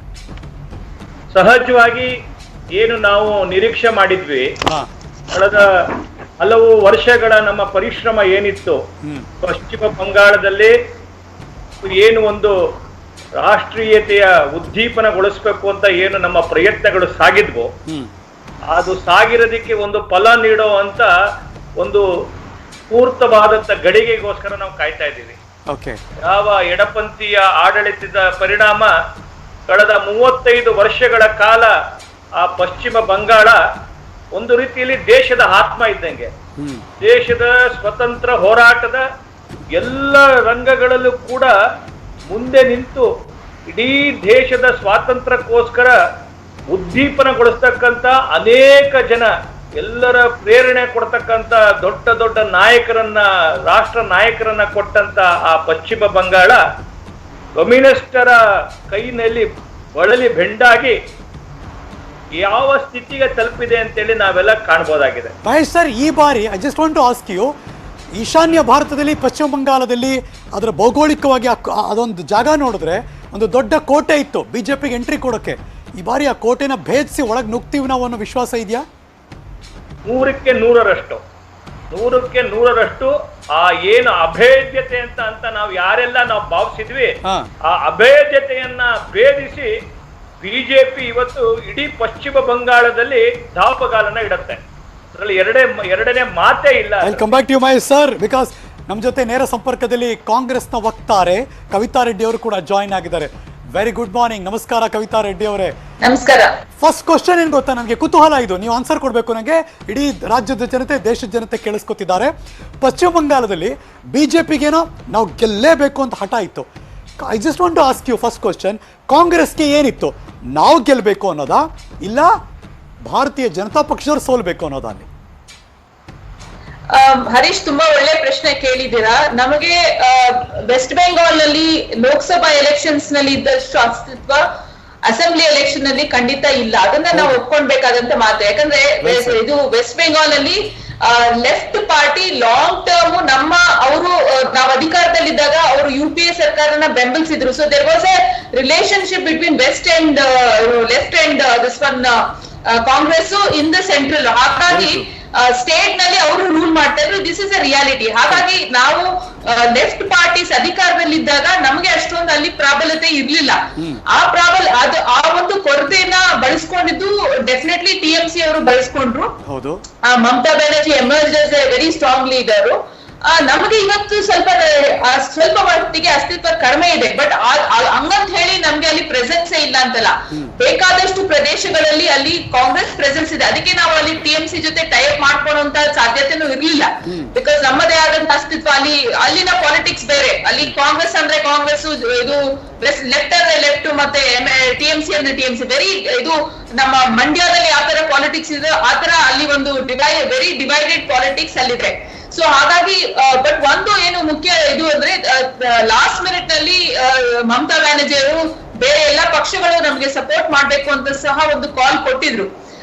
So ನಾವು ಎಲ್ಲೆಲ್ಲಿ ನಮಗೆ ಪ್ರಬಲ ಅಭ್ಯರ್ಥಿಗಳಿದ್ದಾರೆ, ಎಲ್ಲೆಲ್ಲಿ ನಮ್ಮ ರೀಜನ್ಸ್ ನಲ್ಲಿ ನಾವು ಪ್ರಬಲವಾಗಿದ್ದೇವೋ ಅಲ್ಲಿ ಚೆನ್ನಾಗಿ ಪ್ರಚಾರ ಮಾಡಿದೀವಿ. ಮತ್ತೆ ನಮ್ಮ ಒಂದು ಏನು ಪ್ರೆಸೆನ್ಸ್ ಇದೆ ಅದನ್ನ ಇನ್ಕ್ರೀಸ್ ಮಾಡೋ ನಿಟ್ಟಿನಲ್ಲಿ ನಾವಲ್ಲಿ ಕೆಲಸ ಮಾಡ್ತೀವಿ. ಒಂದು ರಾಷ್ಟ್ರೀಯ ಪಕ್ಷ ಕಾಂಗ್ರೆಸ್, ಆ ರಾಷ್ಟ್ರೀಯ ಪಕ್ಷ ಇನ್ನೊಂದು ಕಡೆ ಹೋಗಿ ಒಂದೊಂದು ಅಫ್ಕೋರ್ಸ್ ಪ್ರತಿಯೊಂದು ಕೂಡ ಪ್ರಾಂತೀಯ ವಿಧಾನಸಭಾ ಎಲೆಕ್ಷನ್ ನಡೆಯೋದು ಬೇರೆ ಅಥವಾ ಸಂಸದರ ಎಲೆಕ್ಷನ್ ನಡೆಯೋದು ಬೇರೆ, ಇಲ್ಲ ಅಂತಲ್ಲ.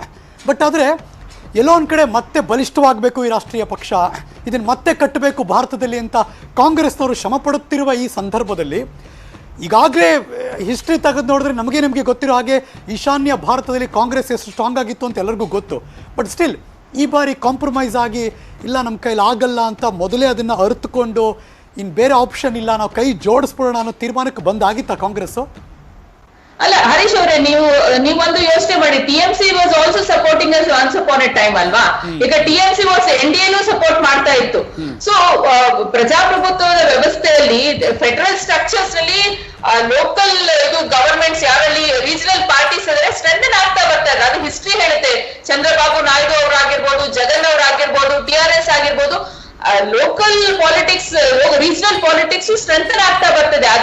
That is a beauty of the federal system. ಹಂಗಂತ ಹೇಳಿ ನಾವು ಒಂದು ನ್ಯಾಷನಲ್ ಪಾರ್ಟಿ ಅಂತ ಹೇಳ್ಬಿಟ್ಟು ಎಲ್ಲಾನು ನಾವೇ ಗೆಲ್ಬೇಕು, ಎಲ್ಲ ಕಡೆ ಹೋಗಿ ನಾವೇ ಅಬ್ರ ಮಾಡ್ಬೇಕು ಅನ್ನೋ ಒಂದು ನಿಟ್ಟಿನಲ್ಲಿ ಏನು ಫೆಡರಲ್ ಸ್ಟ್ರಕ್ಚರ್ ನ ಡಿಮೋಟಿವೇಟ್ ಮಾಡಿ ಹೋಗುವಂತ ನಿಟ್ಟಿನಲ್ಲಿ ಯಾರು ಕೆಲಸ ಮಾಡಬಾರ್ದು. ಕಾಂಗ್ರೆಸ್ ಯಾವತ್ತೂ ಆತರ ಮಾಡಿಲ್ಲ. Even in case of Tamil Nadu ನೀವು ನೋಡ್ಕೊಂಡ್ ಬಂದಿದ್ರೆ, ತಮಿಳುನಾಡಿನಲ್ಲಿ ಅಧಿಕಾರದಲ್ಲಿ ಇದ್ದಿದ್ದು Congress post independence.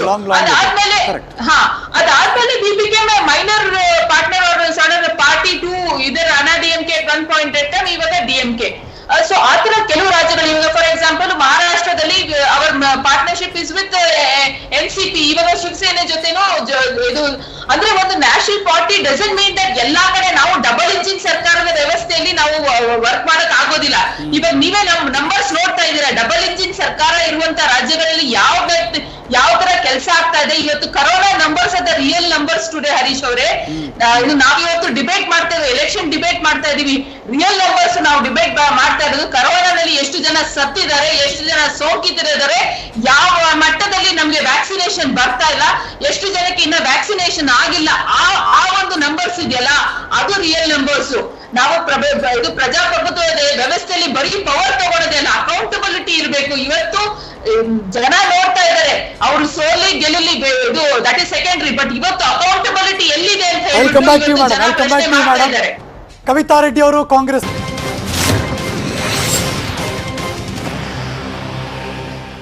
Welcome back. ಪಂಚ ತೀರ್ಪು ನಾನ್ ಸ್ಟಾಪ್ ಲೈವ್ ಬೆಳಗ್ಗೆಯಿಂದ ಶುರು ಮಾಡಿದ್ದೀವಿ.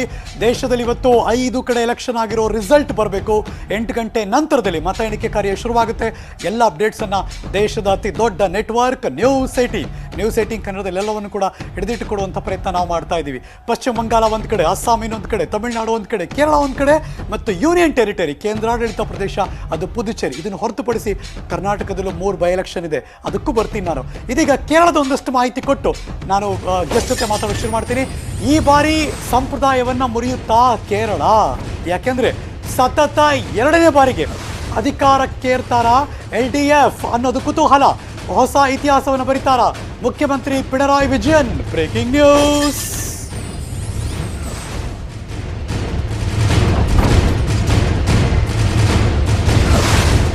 ಲೆಫ್ಟ್ ಡೆಮಾಕ್ರೆಟಿಕ್ ಫ್ರಂಟ್ ಅದು ಮತ್ತೆ ಅಧಿಕಾರಕ್ಕೆ ಏನಾರು ಬಂದ್ರೆ ದೇವರ ನಾಡಿನಲ್ಲಿ ಒಂದು ರೀತಿ ಸಂಪ್ರದಾಯವನ್ನು ಮುರಿದಾಗೆ. ಹಾಗಾಗಿ 2.0 ಅಧಿಕಾರವನ್ನು ಶುರು ಮಾಡ್ತಾರಾ ಅನ್ನೋದು ದೊಡ್ಡ ಕುತೂಹಲ.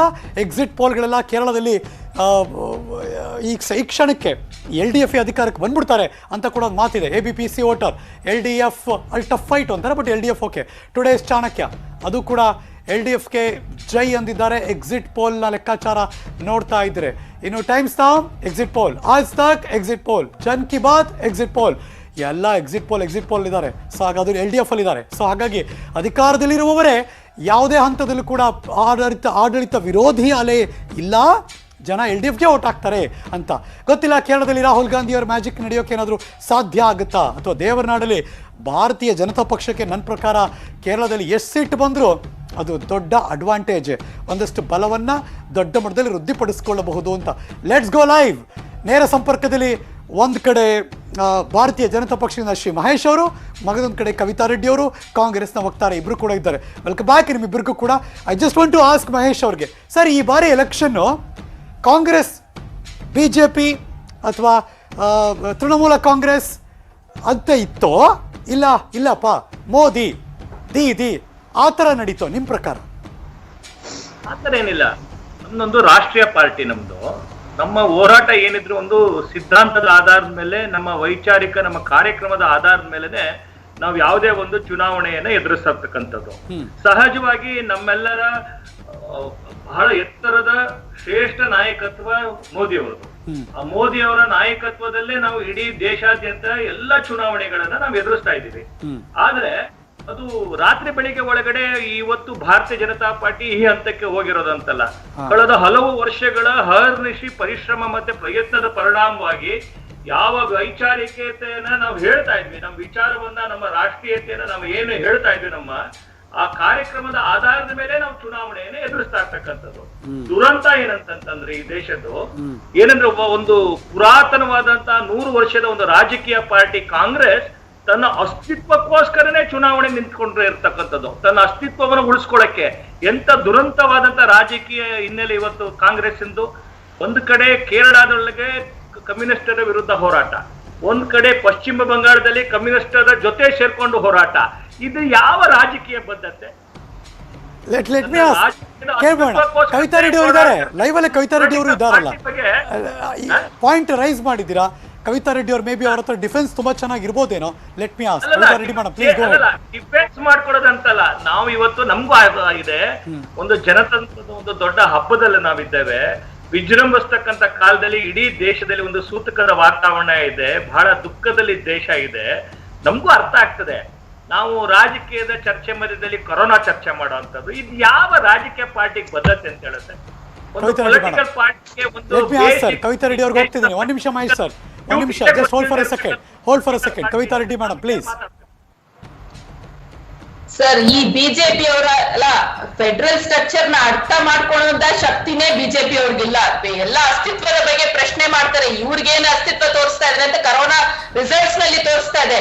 ಇವ್ರಿಗೆ ಪ್ರಚಾರ ಮಾಡೋದಕ್ಕೆ, ಪವರ್ ಬರೋದಕ್ಕೆ ಮೋದಿ ಅವ್ರು ಬೇಕು. ಇಡೀ 20 ಒಂದ್ ನಿಮಿಷ ಮಹೇಶ್ ಅವರು, ನೀವು ಮಾತಾಡಿದ್ರೆ ನಾನು ಮಾತಾಡಿಲ್ಲ. ಪ್ಲೀಸ್ ಮೇಂಟೈನ್ ಡಿಸೆನ್ಸಿ, ಆಯ್ತಾ? ಡಿಬೇಟ್ ಡಿಸೆನ್ಸಿ ಮೇಂಟೈನ್ ಮಾಡಿ.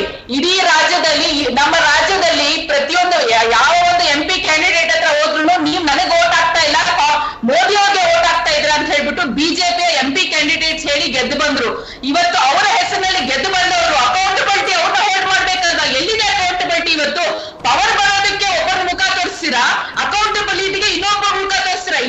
ಈ ಮಟ್ಟದ ರಾಜಕೀಯದಿಂದಲೇ ಇವತ್ತು ಈ ವ್ಯವಸ್ಥೆ, ಇವತ್ತು ಕರೋನಾ ಸ್ಥಿತಿ ಏನಾಗಿದೆ ಅಂತ ಹೇಳ್ಬಿಟ್ಟು ಇಡೀ ದೇಶನೇ ನೋಡ್ತಾ ಇದೆ. ಬರೀ ಗೆಲ್ಲೋದಲ್ಲ, governance is very important. Governance ಎಲ್ಲಿ ತೋರಿಸ್ತಾ ಇದೆ? ಇವ್ರು ಬರೀ ಪ್ರಚಾರಕ್ಕೆ ಹೋಗ್ತಾ ಇದ್ದಾರೆ ಹೊರತು ಗವರ್ನೆನ್ಸ್ ಮಾಡ್ತಾ ಇಲ್ಲ. ಅಲ್ಲಿ ಹೋಗ್ಬಿಟ್ಟು ಒಂದು CM ಕ್ಯಾಂಡಿಡೇಟ್ ನ ಬಾಯಿಗೆ ಬಂದಂಗ್ ಬೈತಾರೆ ಮೋದಿ ಅವರು. ಆತರ ಒಂದು ಕೀಳ ಮಟ್ಟದ ರಾಜಕಾರಣ ಮಾಡ್ಕೊಂಡು ಹೋಗಿ ವೆಸ್ಟ್ ಬೆಂಗಾಲ್ ನಲ್ಲಿ ಒಂದು CM ಕ್ಯಾಂಡಿಡೇಟ್ ನ ಬೈತಾರೆ. ಪ್ರತಿಯೊಂದು ರಾಜ್ಯದಲ್ಲಿ ಇದೇ ತರ ಮಾಡಿದ್ದಾರೆ. ಈ ವ್ಯವಸ್ಥೆ ಎಲ್ಲಿತ್ತು ಹರೀಶ್ ಅವರೇ? ನೀವೇ ನಿಮ್ಮ ರೆಕಾರ್ಡ್ಸ್ ತೆಗೆದು ನೋಡಿ. ಯಾವ ಇಷ್ಟು ಒಂದು 35-40 ಇಯರ್ಸ್ ಆಫ್ ಪಾಲಿಟಿಕ್ಸ್ ನಲ್ಲಿ ಈ ತರ ರಾಜಕಾರಣ ನೀವೇ ಯಾವ್ದಾದ್ರು ನೋಡಿದ್ರೆ? ಖಂಡಿತ ನೋಡಿಲ್ಲ. ಗೆಲ್ಲುವುದು ಒಂದು ಕಡೆ, ಆ ಗೆಲ್ಲುವ ನಿಟ್ಟಿನಲ್ಲಿ ಯಾರನ್ನ ನೀವು ಹೀಯಾಳಿಸ್ತಾ ಇದ್ರೆ, ಯಾವ ತರ ಪ್ರಜಾಪ್ರಭುತ್ವ ವ್ಯವಸ್ಥೆಯನ್ನ, ಫೆಡರಲ್ ಸ್ಟ್ರಕ್ಚರ್ ನ ಡಿಸ್ಮ್ಯಾಂಟಲ್ ಮಾಡ್ತಾ ಇದ್ರ ಅಂತ ಪ್ರಶ್ನೆಗಳು ಎದ್ದು ಬರುತ್ತೆ. ನೀವು ಇನ್ನೊಂದು ಪ್ರಶ್ನೆ ಕೇಳಿದ್ರಿ. ವೆಸ್ಟ್ ಬೆಂಗಾಲ್ ನಲ್ಲಿ ನಾವು ಲೆಫ್ಟ್ ಪಾರ್ಟೀಸ್ ಜೊತೆ ಫೈಟ್ ಮಾಡ್ತಾ ಇದೀವಿ, ಕೇರಳನಲ್ಲಿ ಯಾಕೆ this is been the policy for A long time Harish ಅವರೇ. ಇದೆಲ್ಲ ಫಸ್ಟ್ UPA 1 ನಲ್ಲೂ ಸಹ ಲೆಫ್ಟ್ ಪಾರ್ಟೀಸ್ ನಮ್ ಜೊತೆ ಇತ್ತು, ನಿಮ್ಗೂ ಗೊತ್ತಿದೆ. They supported us. ಸೊ ಹಾಗಾಗಿ ಇದು ಹೊಸ ಕ್ರಿಯೇಷನ್ ಅಲ್ಲ, ಮೊದಲಿಂದ ಇದೆ. ಅದು ಒಂದೊಂದು ರೀಜನ್ ಅಲ್ಲಿ ಒಂದೊಂದು ರೀತಿಯಲ್ಲಿ ವರ್ಕ್ ಮಾಡ್ತಾರೆ. ಈಗ PDP ನ ಇವ್ರು ಅಪೋಸ್ ಮಾಡ್ತಾ ಇದ್ರು. PDP ಜೊತೆ ಇವ್ರು ಸಂಸಾರ ಮಾಡ್ಲಿಲ್ವಾ ಇವರು? ಇವತ್ತು PDP ನ ಆಂಟಿ ನ್ಯಾಷನಲ್ ಪಾರ್ಟಿ ಅಂತ ಕರೀತಾರೆ. ಇವ್ರು PDP ಜೊತೆ JNK ನಲ್ಲಿ ಸರ್ಕಾರ ಮಾಡಿದ್ರಲ್ಲ. ಸೊ ಇವ್ರಿಗೆ ಬೇಕಾದಂತ ರೀತಿಯಲ್ಲಿ ಇವ್ರು ಮಾಡ್ಬೋದು, ಬೇರೆಯವ್ರು ಮಾಡಿದ್ರೆ ತಪ್ಪು. ಅಂದ್ರೆ ಇವ್ರು ಮಾಡಿದ್ರೆ ರಾಷ್ಟ್ರೀಯ, ಬೇರೆಯವ್ರು ಮಾಡಿದ್ರೆ ಇನ್ನೇನು ಅನ್ನೋ ತರ ಈ ಮಟ್ಟದಲ್ಲಿ ಇವರು ಬಿಜೆಪಿ ಅವ್ರು ಮಾತಾಡ್ಬೋದು. ಈ ತರ ಒಂದು ಗಟರ್ ಪಾಲಿಟಿಕ್ಸ್ ಏನಿವತ್ತು ನಡೀತಾ ಇದೆ ನಮ್ಮ ದೇಶದಲ್ಲಿ, corona numbers are indication how governance has failed. ಎಷ್ಟು ಪ್ರಿಪೇರ್ಡ್ನೆಸ್ ಆಗಿ 12 ತಿಂಗಳಿತ್ತು ನಮ್ಗೆ ಪ್ರಿಪೇರ್ ಆಗೋದಕ್ಕೆ ಕರೋನಾ ವಿಚಾರದಲ್ಲಿ. ಬಿಜೆಪಿ ಅವ್ರು ಹೇಳ್ತಾರೆ ನಾವು ಎಲೆಕ್ಷನ್ ಮುಂಚೆನೆ ಬೇಕಾದಷ್ಟು ತಯಾರಿ ಮಾಡ್ತೀವಿ, ನಾವು ಗೆಲ್ಲುವ ನಿಟ್ಟಿನಲ್ಲೇ ತಯಾರಿ ಮಾಡ್ತೀವಿ, 2 ವರ್ಷ 3 ವರ್ಷ ಪ್ರಯತ್ನ ಮಾಡ್ತೀವಿ ಒಂದೊಂದು ರಾಜ್ಯದಲ್ಲಿ ಅಂತ ಹೇಳ್ಬಿಟ್ಟು. ಅದೇ ಪ್ರಯತ್ನ ಮೋದಿ ಅವರು 12 ತಿಂಗಳಲ್ಲಿ ಕರೋನಾ ವಿಚಾರದಲ್ಲಿ ಪ್ರಯತ್ನ ಮಾಡಿದ್ರೆ ಗೊತ್ತಿತ್ತು 2ನೇ ಅಲೆ ಬರುತ್ತೆ ಅಂತ ಹೇಳ್ಬಿಟ್ಟು. ಯಾವ ಪ್ರಯತ್ನನೂ ಮಾಡಿಲ್ಲ, ಯಾವ ಪ್ರಿಪೇರ್ನೆಸ್ ಇಲ್ಲ. ಇವತ್ತು ನಮ್ಮ ರಾಜ್ಯದಲ್ಲಿ ಲಸಿಕೆ ಎಲ್ಲ ನಿನ್ನೆ ಸಾಂಕೇತಿಕವಾಗಿ ಲಸಿಕಾ ಕಾರ್ಯಕ್ರಮ ಮಾಡಿದ್ರೆ 18 to 44 ಇಯರ್ಸ್. ಈ ಮಟ್ಟದಲ್ಲಿ ಇವತ್ತು ರಾಜಕಾರಣ ಇರೋದು ಹರೀಶ್ ಅವರೇ. ಸೊ ಈ ಜವಾಬ್ದಾರಿಯಿಂದ ಹೊರಗಡೆ ಬರೋದಕ್ಕೆ ಆಗೋದಿಲ್ಲ. ಅಕೌಂಟಬಿಲಿಟಿ ಅಂಡ್ ರೆಸ್ಪಾನ್ಸಿಬಿಲಿಟಿ ಪಾಸಿಬಿಲಿಟಿ ಇರಲೇಬೇಕು. ಲೆಟ್ಸ್ ಕವಿತಾ ರೆಡ್ಡಿ ಅವರು ಕೂಡ ಒಂದು ಪಾಯಿಂಟ್ ರೈಸ್ ಮಾಡಿದ್ದಾರೆ. ಹೌದು, ಒಂದು ಮಾತೇನಪ್ಪ ಆ ಭಾಗದಲ್ಲಿ ಅಂದರೆ ಎಲೆಕ್ಷನ್ ಟೈಮ್ನಲ್ಲಿ ಭಾರತೀಯ ಜನತಾ ಪಕ್ಷದ ದೊಡ್ಡ ನಾಯಕರು ಬಂದಿದ್ರು, ಆದರೆ ಅದನ್ನು ಹೊರತುಪಡಿಸಿರೋ ಅವ್ರು ಕಾಣಿಸ್ಕೊಂಡಿಲ್ಲ ಘಟಾನುಘಟಿ ನಾಯಕರು. ಇನ್ನು ಈ ಥರದ ಕೊರೋನಾ ಟೈಮ್ ಆಗಲಿ ಅಥವಾ ಭಾಗದಲ್ಲಿ ಮಮತಾ ದೀದಿ ಅಥವಾ ಲಾಕ್ಡೌನ್ ಟೈಮ್ನಂತೂ ತುಂಬ ದೊಡ್ಡ ಮಟ್ಟದಲ್ಲಿ ಆಕ್ಟಿವ್ ಆಗಿದ್ರು. ಜನ ಯಾವುದನ್ನು ಫೋಕಸ್ ಮಾಡಿ ಯಾರಿಗೆ ಮತ ಹಾಕಿದ್ದಾರೆ ಅನ್ನೋದು ದೊಡ್ಡ ಕ್ವಶನ್ ಮಾರ್ಕ್. ಅಲ್ಲಿ ಕಮ್ ಬ್ಯಾಕ್ ಟು ನಿಮ್ಮ ಜೊತೆ ಮಾತಾಡ್ತೀನಿ. ಇನ್ನು ಅಸ್ಸಾಂ ಕಡೆ ಒಂದಷ್ಟು ಬೆಳವಣಿಗೆಯನ್ನು ನೋಡಿ ನಿಮ್ಮ ಜೊತೆ ವಾಪಸ್ ಬರ್ತೀನಿ ನಾನು. ಅಸ್ಸಾಂನಲ್ಲೂ ಕೂಡ ಮತ್ತೆ ಅಧಿಕಾರಕ್ಕೆ ಹಿಡಿಯುತ್ತಾ ಭಾರತೀಯ ಜನತಾ ಪಕ್ಷ ಅನ್ನೋ ಕುತೂಹಲ ಅಂತೂ ಇದ್ದೇ ಇದೆ. ಯಾಕೆಂದರೆ ಎಕ್ಸಿಟ್ ಪೋಲ್ನಲ್ಲಿ ಕಮಲ ಪಡೆಗೆ ದೊಡ್ಡ ಮಟ್ಟದಲ್ಲಿ ಖುಷಿ ಕೊಡುವಂಥ ವಿಚಾರ ಇತ್ತು. ಕಾಂಗ್ರೆಸ್ಗೆ ವಿಪಕ್ಷ ಸ್ಥಾನ ಅಂತ ಎಕ್ಸಿಟ್ ಪೋಲ್ನ ರಿಸಲ್ಟ್ ಹೊರಗೆ ಬಂತು. Breaking news. ಆದರೆ ಒಂದಂತೂ ನಿಜ, ಅಸ್ಸಾಂ ಬಿಜೆಪಿ ಪಾಳ್ಯದಲ್ಲಿ ಸಿಎಂ ಅಭ್ಯರ್ಥಿಗೆ ಭಾರಿ ಪೈಪೋಟಿ ಅಂತೂ ಆಗೇ ಆಗುತ್ತೆ. ಯಾಕೆಂದರೆ ಹಾಲಿ ಸಿಎಂ ಇದ್ದಾರೆ ಸರ್ಬಾನಂದ್ ಸೋನೋವಾಲ, ಅವರೇ ಆಗ್ತಾರಾ ಅಥವಾ ಬದಲಾಗ್ಬಿಟ್ಟು ಏನಾದರೂ ಹಿಮಂತ್ ಬಿಶ್ವಾಸ್ ಅವ್ರನ್ನೇನಾದರೂ ಸಿ ಎಂ ಆಗಿ ತರುವಂಥ ಸಾಧ್ಯತೆ ಇದೆಯಾ ಅನ್ನೋದೊಂದು ಚರ್ಚೆ ಆಗುತ್ತೆ. ಗ್ಯಾರಂಟಿ ಬಿಜೆಪಿ ಅಧಿಕಾರಕ್ಕೆ ಬಂದರೆ ಅನುಮಾನ ಇಲ್ಲ.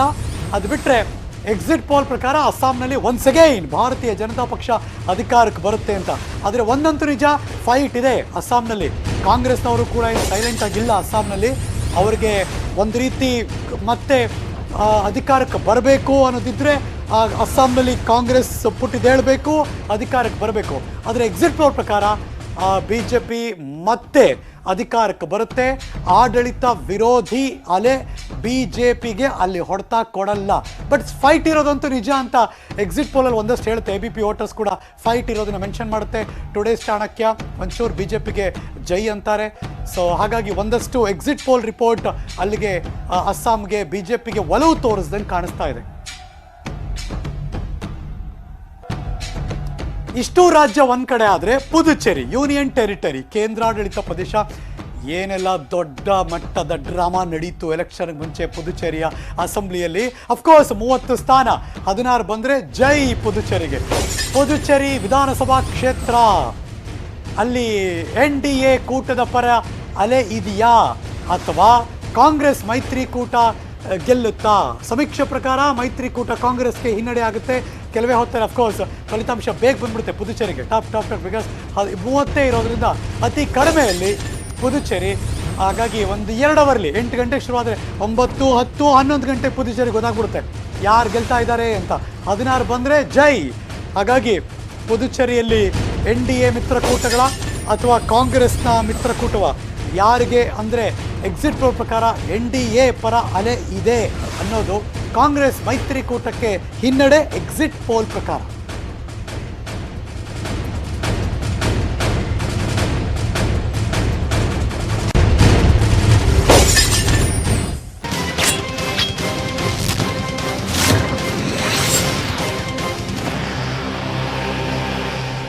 Welcome back. ಇದು ಪಂಚ ಫಲಿತಾಂಶ. ಇವತ್ತು ಪಂಚ ತೀರ್ಪು ಹೊರಗೆ ಬರಬೇಕು.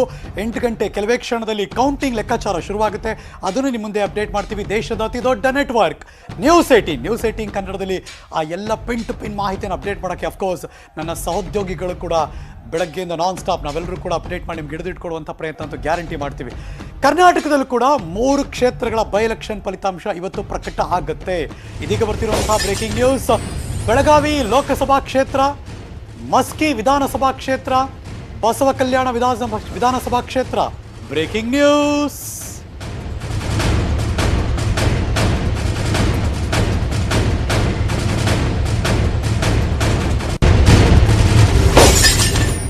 ಬೆಳಗಾವಿ ಲೋಕಸಭಾ ಕ್ಷೇತ್ರ by election Mangala Suresh Angadi versus Satish Jarkiholi. ಒಂಥರ ಇದನ್ನ ಸತೀಶ್ ಜಾರಕಿಹೊಳಿ ವರ್ಸಸ್ ಬಿಜೆಪಿ ಹಾಗೆ. ಬಿಕಾಸ್ ಮಂಗಲಾ ಸುರೇಶ್ ಅಂಗಡಿ ಅವರ ಧರ್ಮಪತ್ನಿ. ಗೊತ್ತಿಲ್ಲ ಯಾವ ಲೆಕ್ಕಾಚಾರ ಬಿಜೆಪಿಗೆ ವರ್ಕ್ ಆಗುತ್ತೆ ಅಂತ. ಆದರೆ ಟಫ್ ಫೈಟ್ ಅಂತೂ ಇದ್ದೇ ಇದೆ. ಬಿಕಾಸ್ ಸತೀಶ್ ಜಾರಕಿಹೊಳಿ ಅವರು ನಿಂತ ಮೇಲೆ ಸುರೇಶ್ ಅಂಗಡಿ ಅವರ ನಿಧನದಿಂದ ತೆರವಾದಂತಹ ಸ್ಥಾನ ಅದು. ಮಂಗಲಾ ಅಂಗಡಿ ಕೈ ಹಿಡಿತಾರಾ, ಅನುಕಂಪಾಧಾರ ಕೆಲಸ ಮಾಡುತ್ತಾ, ಅಥವಾ ಸತೀಶ್ ಜಾರಕಿಹೊಳಿ ಅವರು ವಿಜಯದ ನಗೆಯನ್ನು ಬೀರ್ತಾರ ಅಲ್ಲಿ ಅಂತ ಒಂದು ಕುತೂಹಲ ಅಂತ ಇದ್ದೇ ಇದೆ. ಇನ್ನು ಮಸ್ಕಿ ವಿಧಾನಸಭಾ ಕ್ಷೇತ್ರ 8 ಜನ ಕಂಟೆಸ್ಟೆಂಟ್ ಅಲ್ಲಿ. ಆದರೆ ಅನುಮಾನ ಇಲ್ಲ, ಬಿಜೆಪಿ ಮತ್ತು ಕಾಂಗ್ರೆಸ್ ನಡುವೆ ದೊಡ್ಡ ಫೈಟು. ನಿಂತಿರೋರೇ ಘಟಾನುಘಟಿ ನಾಯಕರಿಬ್ರು ಕೂಡ. ಇಲ್ಲಿದ್ದವರಲ್ಲಿ ಪ್ರತಾಪ್ ಗೌಡ ಪಾಟೀಲ್ ಭಾರತೀಯ ಜನತಾ ಪಕ್ಷ, ಬಸನಗೌಡ ತುರ್ವಿಹಾಳ ಕಾಂಗ್ರೆಸ್ ಪಕ್ಷದಿಂದ ಇಬ್ರು ಕೂಡ ಕಣಕ್ಕಿಳಿದಿದ್ದಾರೆ. ಇನ್ನು ಬಸವ ಕಲ್ಯಾಣ ಇಲ್ಲಿ ಒಂಥರ ಹೆಂಗೆ ಅಂದರೆ ಜಾಸ್ತಿ ಜನ ನಿಂತವ್ರು ಇಲ್ಲಿ 12 ಜನರ ಮಧ್ಯೆ ಫೈಟ್. ಮಾಜಿ ಶಾಸಕರಿಂದ ಹಿಡಿದು ಅವ್ರು BJPನೂ ಅಲ್ಲ, ಕಾಂಗ್ರೆಸ್ಸು ಅಲ್ಲ, JDS ಅಲ್ಲ, ಅವ್ರು ನಾನು ಸಪ್ರೇಟಾಗಿ ನಿಂತ್ಕೊತೀನಿ ಅಂತ ಅವ್ರು ಪಕ್ಷೇತರ ಅಭ್ಯರ್ಥಿಯಾಗಿ ಬೇರೆ ನಿಂತ್ಕೊಂಡ್ಬಿಟ್ಟಿದ್ದಾರೆ.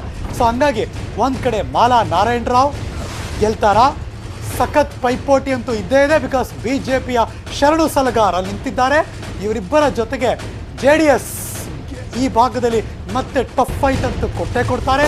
ಮಲ್ಲಿಕಾರ್ಜುನ ಖೂಬಾ ಬಂಡಾಯ ಎದ್ದಿದ್ದಾರೆ. ಅದಕ್ಕೆ ನಾನು ಆಗಲೇ ಮೆನ್ಷನ್ ಮಾಡಿದ್ದು, ಪಕ್ಷೇತರ ಅಭ್ಯರ್ಥಿ ಯಾರಿಗೆ ಡ್ಯಾಮೇಜ್ ಮಾಡ್ತಾರೆ, JDSನವರು ಯಾರಿಗೆ ಡ್ಯಾಮೇಜ್ ಮಾಡ್ತಾರೆ.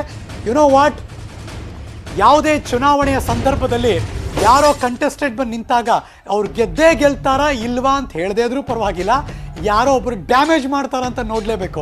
ಸೊ ಹಂಗಾಗಿ ಇಲ್ಲಿ ಡ್ಯಾಮೇಜ್ ಮಾಡೋಕ್ಕೂ ಕೆಲವರು ಇದ್ದೇ ಇರ್ತಾರೆ, ಮಾಡಿಬಿಡ್ತಾರೆ. ನೀವು ನೋಡ್ತಿರುವಂಥ ದೃಶ್ಯಾವಳಿಗಳು ಸತೀಶ್ ಜಾರಕಿಹೊಳಿಯವರು ಮತ್ತು ಬೆಳಗಾವಿಯ BJP ಅಭ್ಯರ್ಥಿ ಮಂಗಲಾ ಸುರೇಶ್ ಅಂಗಡಿಯವರು. ಇದೀಗ ಬೆಳಂಬೆಳಗ್ಗೆ ಎಲೆಕ್ಷನ್ ವೋಟಿಂಗ್ ಟೈಮ್ ಶುರುವಾಗ್ತಾ ಇದೆ. ಹಾಗಾಗಿ ಎಣಿಕೆ ಟೈಮ್ ಶುರುವಾಗಬೇಕು. ವೋಟಿಂಗ್ ಸಂದರ್ಭದ ಒಂದಷ್ಟು ದೃಶ್ಯಾವಳಿಗಳನ್ನು ನಾವು ತೋರಿಸ್ತಾ ಇದ್ದೀವಿ ನಿಮಗೆ. ಒಂದು ಫ್ಲ್ಯಾಶ್ ಬ್ಯಾಕ್, ಅವಾಗ ಏನೇನೆಲ್ಲ ಆಯಿತು ಬೆಳವಣಿಗೆ ಅಂತ. ಇನ್ನು 8 ಗಂಟೆಯಿಂದ ಅಫ್ಕೋರ್ಸ್ ಅದರ ಎಣಿಕೆ ಕಾರ್ಯ ಶುರುವಾಗುತ್ತೆ. ಅದರ ಎಲ್ಲ ಅಪ್ಡೇಟ್ಸನ್ನು ಕೂಡ ಕೊಡೋಕ್ಕೆ ಶುರು ಮಾಡ್ತೀವಿ. ಬೆಳಗಾವಿ, ಮಸ್ಕಿ ಮತ್ತು ಬಸವ ಕಲ್ಯಾಣ.